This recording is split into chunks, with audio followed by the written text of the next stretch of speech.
I've been a professional nature photographer since 1976, and I've specialized in Lake Superior since 1988. I've done a lot of books on the lake. I kayaked around the lake and put thousands of miles of kayaking in on the lake, and this is by far the most extraordinary thing I've ever witnessed on a lake. I did this book on Pictured Rocks National Lakeshore, came out in 2012, and this cover image is actually pretty close to the area where we witnessed the rock slide. And for working on this book, I was kayaking along underneath these cliffs many times and know the shoreline very well. And I witnessed a couple of rock falls myself while I was working on this. I got hit by some small debris. I had a large, like a dump truck load of gravel land to the right of me when I was working underneath one of these. So I'm aware that the rock slides can happen, but I've never captured anything on film. And both John and I had drones up when this event happened. I was photographing some details of cliff like this from a low perspective, and John had his drone up very high. He was going to be flying along the cliffs to get the big view while I was working on the details. And we both heard this pop, and I immediately said, "John, get it." And it just was a coincidence that he was going that direction already. And for the big event, it was starting to come in at the edge of his frame. He panned over a little bit and was already heading in that direction. We realized that there were kayakers down below there. And from our perspective, it looked like this landed right on top of them. So we were really relieved when John got the drone over top. We were able to look down and see that everybody was okay and reacting in a way that was clear they weren't looking for anybody.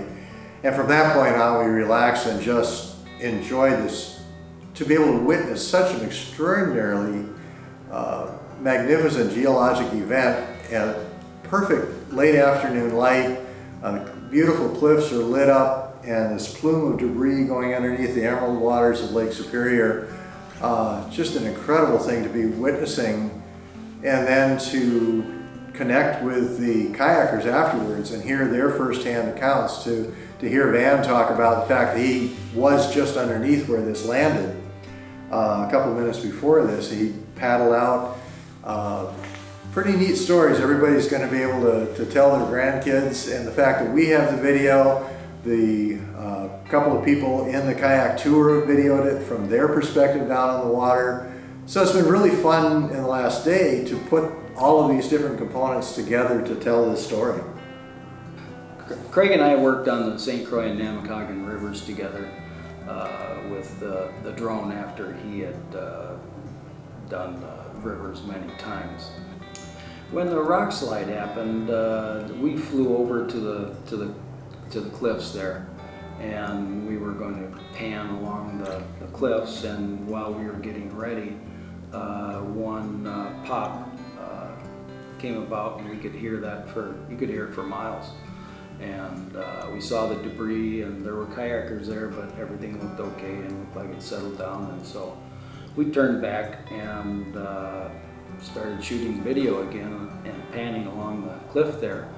And out of the right edge, there was debris falling, and then a loud bang. And we turned the drone right away and got the debris falling and the explosion, and right away we decided that we needed to head down that way. We heard screams. We're 3/4 of a mile away, and when you hear someone screaming, you think there's going to be somebody hurt there, but luckily there wasn't.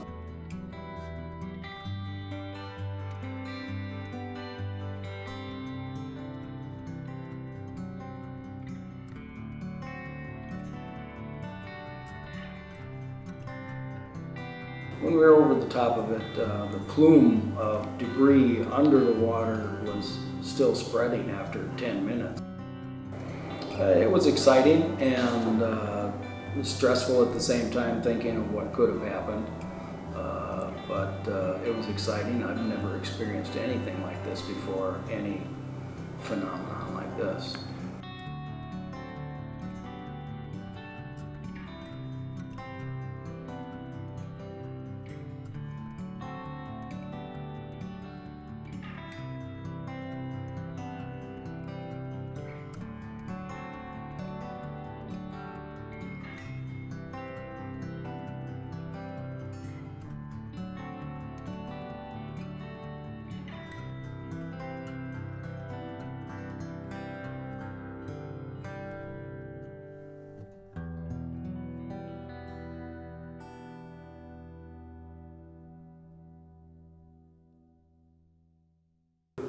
It was about 8 boats. It was just like a normal tour. We went out there. I didn't think anything special was gonna happen, that's for sure. And when it comes in the frame, I'll show you where I was kind of hanging out. I was putting my sunglasses on. Right about, my kayak was right here, and I was throwing the sunglasses on, and about a 10-foot wide rockfall happened. It wasn't very large. And then that made me get out of there. And then again, before this, a small section about right there fell. And I surfed away from it, and I was already pretty blown away. Then we turned around, and about 30 seconds later, after that larger one fell, this one went, and we thought we were at a safe distance. We got far away, and then that came down, and the aroma of smell was just crazy. I never thought I'd see that, hear it, smell it, all the things. I was just blown away. It's definitely a wake-up call, because I was sitting around just right there about a minute before that fell, and it's pretty scary, I know. A lot of people think these rocks are really stable and they're really safe, but as we can see, that's not the case at all. I'm definitely not getting under these rocks again, that's for sure. And you can see my kayak right there. There's my other guide, Hayden's kayak. I don't want to talk it up, but like I feel like I could have died, and it's scary. That's So were these people underneath before? Or no, they had stayed out? weren't. They weren't. We were basically like right here. They were kind of around here. Little small rockfall happened there, like I said before. And I paddled out. Bigger one went, and then I paddled out farther. And when I was paddling out, they were all out here. This is just a section of the rocks that I thought I would never see fall. And you can see how that's the same exact section of rock. There's not really anything different. So, I mean, along this entire coast is completely possible. Yeah, anytime you see the rocks down below, you know they came from somewhere. Yeah, I always think, you can see they're stained, and I always think, well, I mean, those probably happened thousands of years ago, and I guess this is a pretty good example to show you how unstable it is, and I mean, how possible these rockfalls actually are. It's pretty incredible. I mean, though it is pretty scary, it's also it's pretty awesome. Yeah, to witness a geological change. I even got to surf the wave from the first one, so that was pretty fun. But I kind of started thinking about it more, and I was like, man, if I didn't listen to myself and get out of that first small rock fall, oh wow, that's crazy. That's a lot more than I thought fell. Yeah, all of these are... Yeah, that's a lot of new rock that I didn't see before, that's for sure. You can see all those trees hanging over. That's just incredible. And like I said before, the smell. I didn't think that was one of the senses I'd use on it. Oh, there's a little one. It was crazy. It was like, if you can imagine old dirt, it was the oldest smell I've smelled. So it was just, it's really quite pretty. Yeah, it is quite pretty. Now looking at the footage, I didn't realize how close we were. It did look quite different from down there. I didn't see how large that wave went. We were more worried about our tour trying to get it out of there than looking at the wave. So, Good choice. And then that huge wave comes, and it's like this circular wave, and I mean, I can't really put a height onto it, but it was pretty high, and then the back of it was so low. Even some like around here, you could see like the tops of some rocks that I've never seen before, and it was just incredible. I've seen a lot of changes, arches that used to be that have fallen in, and so obviously like over my Grand lifetime Portal. I've seen things. Yeah, Grand Portal, I paddled through there, and now of course it's plugged up. Yeah.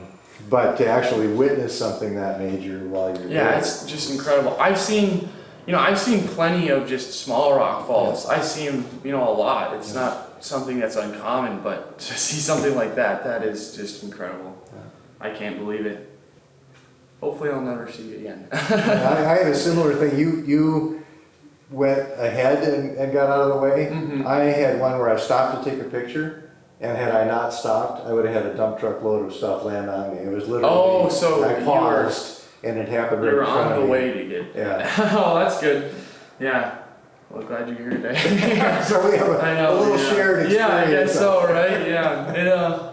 It's definitely a wake-up call, and I hope it's a wake-up call for everybody else, too. Yeah, well, we'll make sure that this gets to the visitor centers and park service. To show them how unstable that really is. I mean, if anybody was any closer, definitely.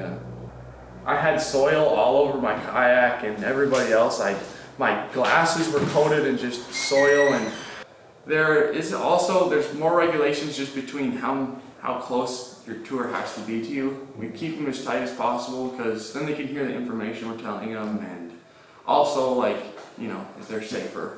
Closer. Well, it used to be. I mean, I've been paddling the lake since 1988, and yeah, rock falls randomly happen. What are the chances of it hitting a person? Well, it used to be there was 2 kayakers at a time on Pictured Rocks. Now it's a constant stream. The so whole lakeshore is just littered. If everybody is paddling under there, it's almost 100% chance that somebody's going to get hit. Yeah. So if we keep our tour closer together, it lessens the chance of that for sure. But staying out. Oh well, yeah, most definitely. That's gonna be the most effective for sure. But and now this is definitely a lesson to learn from. That's for sure. Well, thanks for sharing. Yeah, absolutely. Thanks for having me. I appreciate being able to.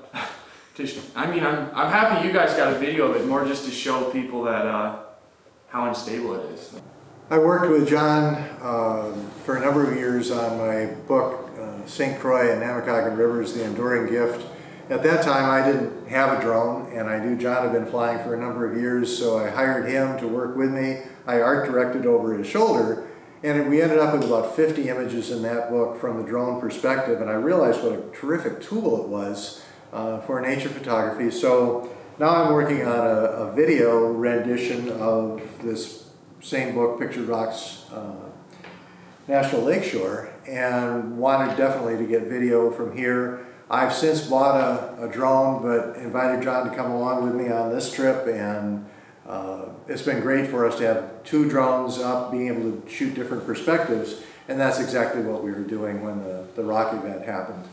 So John's become a good friend over the years, and it's been terrific working with him, and it was really neat that he had his drone up for when this happened. Just couldn't have been a more wonderful experience to share for the 2 of us.